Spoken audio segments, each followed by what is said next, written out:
नमस्कार दर्शकों, स्वागत है आपका इंडिया न्यूज स्पोर्ट्स में। मैं हूं मयंक और मेरे साथ है सत्यम दुबे जी। और आज के मैच की अगर बात करें, नया हफ्ता शुरू हो रहा है, सोमवार का दिन है और दो दिग्गज टीमें रॉयल चैलेंजर बैंगलोर और चेन्नई सुपर किंग्स भिड़ेंगी आमने सामने। चिन्ना स्वामी का मैदान होगा, तो साउथ डर्बी कह सकते हैं एक तरह से हम आईपीएल को। ये बैंगलोर और चेन्नई के बीच क्या लगता है दुबे जी, क्या प्रोबेबल 11 के बारे में चर्चा कीजिए। देखिए, जिस तरीके से आईपीएल 2023 की शुरुआत दोनों टीमों के लिए हुई है, मिली जुली हुई है, क्योंकि अभी तक दोनों टीमें 4 मुकाबले खेल चुकी हैं। 2 मुकाबलों में दोनों टीमों को जीत मिली है, जबकि 2 मुकाबलों में हार का सामना करना पड़ा है। बड़ी बात यह है कि आरसीबी अपना पिछला मुकाबला जीती है, जबकि चेन्नई को अपना पिछला मुकाबला हारना पड़ा है, हार का सामना करना पड़ा है उसको अपने पिछले मुकाबले में। तो ये देखना होगा कि चेन्नई अपनी जीत की पटरी पर वापस आ पाती है या आरसीबी लगातार जीत का सिलसिला बरकरार रखने में सफल होती है। अगर मैं दोनों टीमों की स्थिति की बात करूं, अब तक दोनों टीमें जिस तरीके से मैच खेली हैं, निश्चित तौर पर बहुत काबिल तारीफ रही है। एमएस धोनी की कप्तानी निश्चित तौर पर जानी जाती है, इसीलिए एमएस धोनी का क्रीज पर है तो चेन्नई कभी भी वापसी कर सकती है, किसी भी प्लेयर को यूज करके वो जी। और आरसीबी के खिलाफ उनका रिकॉर्ड काफी अच्छा भी रहा है। यही बात। दूसरी बात ये देखो, रिकॉर्ड तो एक अलग बात है, लेकिन चिन्ना स्वामी स्टेडियम में मुकाबला होने से थोड़ा सा आरसीबी का पलड़ा भारी होगा, क्योंकि वहां जो चीयर करने वाले लोग होंगे वो आरसीबी के फेवर में ज्यादा करेंगे। खैर, चेन्नई के भी समर्थक कम नहीं है, तो देखना यह होगा। देखो, जब चिन्ना स्वामी में या चेपक में दोनों टीमें आमने सामने होती है, तो अगर चेपक में भी होती है तो वहां भी आरसीबी के लिए चीयर होता है और चेन्नई के लिए तो वहां होता ही है, उसका होम ग्राउंड है। चिन्ना स्वामी में जब दोनों टीमें आमने सामने होती हैं तो वहां आरसीबी के लिए होता ही होता है, लेकिन चेन्नई के समर्थक भी वहां पहुंचते हैं और अपनी टीम के लिए जो है हुटिंग करते हैं, अपनी टीम को समर्थन करते हैं, वहां चीयर करते हैं अपनी टीम को। तो ये एक अलग तरीके का मुकाबला होता हुआ नजर आ रहा है। खैर, मैं आंकड़ों पे आऊंगा।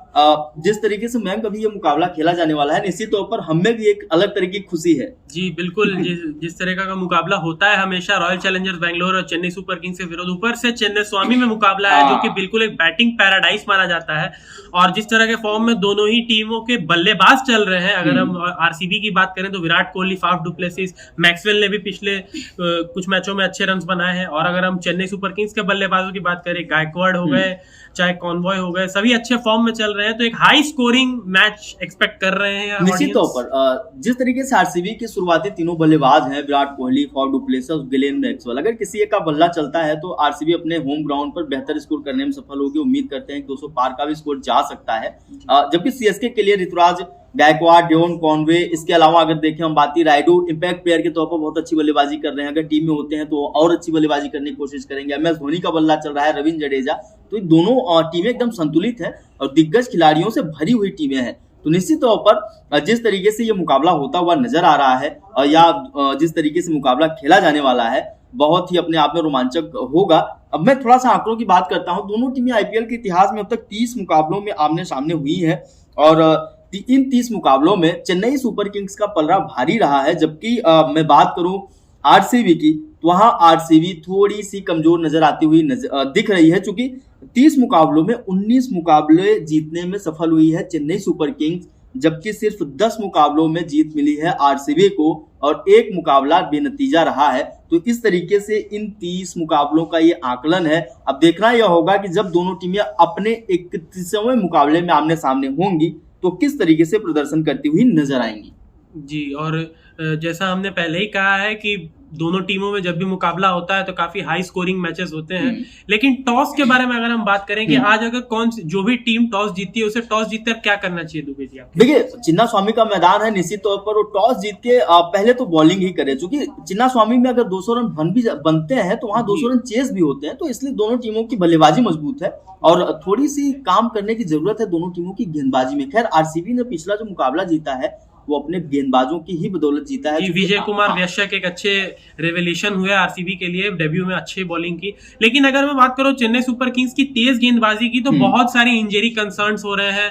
अब बेन स्टोक्स ने मना कर दिया था बॉलिंग करने से, अभी सिसांडा मगाला को भी इंजरी हो गई है, वो भी 2-3 हफ्ते के लिए बाहर हो गए हैं। दीपक चहर को भी इंजरी हो गई है। तो क्या लगता है, तेज गेंदबाजी डिपार्टमेंट यहाँ मुझे कमजोर लग रहा है चेन्नई का थोड़ा। निश्चित तौर पर सिसांडा मगाला उम्मीद करते हैं कल प्लेइंग 11 में होंगे और उनकी जो चोट थी वो इतनी गंभीर थी नहीं कि अब चूंकि पिछले मुकाबले में वो नहीं खेले थे, लेकिन अब हो सकता है कि आरसीबी के खिलाफ वो खेलते हुए नजर आए, तो एक अच्छी बात हो सकती है चेन्नई के लिए गेंदबाजी के लिहाज से। अगर इसके बाद मैं देखूं तुषार देशपांडे, महेश तीक्ष्णा, ये खिलाड़ी भी युवा है लेकिन किसी से कम नहीं है। Spin department Chennai super Kings हाँ। का बहुत ही अच्छा है। अगर हम बात करें महेश तीक्ष्णा हो गए, अच्छा, मोइन अली की वापसी होती हुई नजर आ रही है, तो उनकी स्पिन की और बल्लेबाजी का भी आपको फायदा होता हुआ नजर आएगा। स्पिन अटैक मुझे बहुत स्ट्रांग लग रहा है चेन्नई सुपर किंग्स का। जहां चेन्नई सुपर किंग्स को दिक्कत आएगी वो उनका पेस बॉलिंग डिपार्टमेंट है, क्योंकि पेस बॉलर्स आपके पास ज्यादा है नहीं, और जो थे उसमें भी बहुत ज्यादा इंजरी कंसर्न्स हुई हैं। तो मुझे लगता है कि पेस बॉलिंग के मामले में थोड़ा चेन्नई स्ट्रगल करती नजर आ रही है, लेकिन स्पिन अटैक बहुत स्ट्रांग है। देखिए, यही स्थिति आरसीबी की है, क्योंकि आरसीबी की गेंदबाजी में पिछले मुकाबले की तुलना में बेहतर हुई है। विन पॉर्नेल, मोहम्मद सिराज, विजय कुमार एक ऐसा नाम जो ऑक्शन में अनसोल्ड हो जाता है, उसके बाद वो सीएसके, लखनऊ और आरसीबी के लिए फिर से खेलने के लिए रिक्वेस्ट करता है, अपनी जो है एप्लीकेशन फॉर्म डालता है। और रजत पाटीदार के टीम से बाहर होने पर, लीग से बाहर होने पर चोट की वजह से उस खिलाड़ी को आरसीबी के स्क्वाड में शामिल किया जाता है। और पहले ही मुकाबले में, अपने आईपीएल के डेब्यू मुकाबले में उस खिलाड़ी ने जिस तरीके से छाप छोड़ी है, निश्चित तौर पर आरसीबी के लिए ये अच्छे संकेत हैं। जी, और वहीं पर बात करूं रॉयल चैलेंजर्स बैंगलोर के स्पिन अटैक की, तो उनका स्पिन अटैक मुझे उतना स्ट्रांग नजर नहीं आ रहा है। वानिंदु हसरंगा के आने से, या शहबाज अहमद, आप शहबाज अहमद को निश्चित तौर पर कम नहीं आंक सकते, जो कि बल्ले से कमाल करने के साथ साथ वो गेंद से भी कमाल कर जाते हैं। और जिस तरीके से वानिंदु हसरंगा टीम में आए हैं मयंक, निश्चित तौर पर मुझे ऐसा लगता है कि वानिंदु हसरंगा अपनी छाप छोड़ते हुए नजर आएंगे, क्योंकि इससे पिछला मुकाबला जो खेला गया था आईपीएल 23 का, वो पहला मुकाबला वानिंदु हसरंगा के लिए था। अब वो अपने दूसरे मुकाबले में हो सकता है लय पा जाए, क्योंकि चिन्ना स्वामी स्टेडियम में है, तो यहाँ वो प्रैक्टिस भी करते हैं, तो पिच के मिजाज के हिसाब से उनकी गेंदबाजी बेहतर होती हुई नजर आएगी। जी, तो इसी के साथ देखिए, मैं जल्दी प्लेइंग 11 बता के अपने इस लाइव सेशन की एंडिंग करता हूँ। आप लाइव में जुड़िएगा, अभी जब हम मैच के वक्त में लाइव आएंगे तब हम आप लोगों से बातचीत करेंगे। देखिए, आरसीबी की प्लेइंग 11 है: Virat Kohli, Faf du Plessis, Mahipal Lomror, Glenn Maxwell, Shahbaz Ahmed, Dinesh Karthik, Wanindu Hasaranga, Harshal Patel, Wayne Parnell, Mohammed Siraj और विजय कुमार वैशाख। जिस तरीके से उनकी गेंदबाजी पिछले मुकाबले में थी, उम्मीद है कि इस मुकाबले में भी वो वैसी ही गेंदबाजी करते हुए नजर आएंगे। चेन्नई सुपर किंग्स की प्लेइंग 11 पर अगर आप नजर डालें, संभावित प्लेइंग 11 जो हो सकती है: Devon Conway, Ruturaj Gaikwad, Ajinkya Rahane, Moeen Ali, Shivam Dube, Ravindra Jadeja, MS Dhoni कप्तानी करते हुए दिखाई देंगे। सिसांडा मगाला की वापसी हो सकती है, ये मेरे हिसाब से अभी तक की अपडेट के हिसाब से मैं उम्मीद करता हूं सिसांडा मगाला फिट हो, प्लेइंग 11 में शामिल हो। महेश तीक्ष्णा, तुषार पांडे और आकाश सिंह, चूंकि ये प्लेइंग 11 होगी। इसी के साथ हम लोग अपने इस वीडियो की एंडिंग करते हैं, और उम्मीद करते हैं कि जब हम मैच के दौरान, मैच से पहले टॉस किस में लाइव आएंगे, तो आप हमारे साथ जुड़कर बातचीत कर एक निष्कर्ष निकालने की कोशिश हम लोग करेंगे। और कमेंट्स में अपने प्लेइंग 11 भी जरूर बताइए, हम आपसे लाइव के टाइम पे वो भी डिस्कस करेंगे। तो अभी के लिए इस वीडियो में सिर्फ इतना ही। अगर आपको वीडियो पसंद आए तो लाइक जरूर करें, कमेंट करके हमें अपनी राय दें, और इस वीडियो को शेयर करना बिल्कुल ना भूलें। और अगर आप हमारे चैनल पर नए हैं तो इंडिया न्यूज स्पोर्ट्स को सब्सक्राइब भी करें और बेल आइकन को भी दबाएं। धन्यवाद।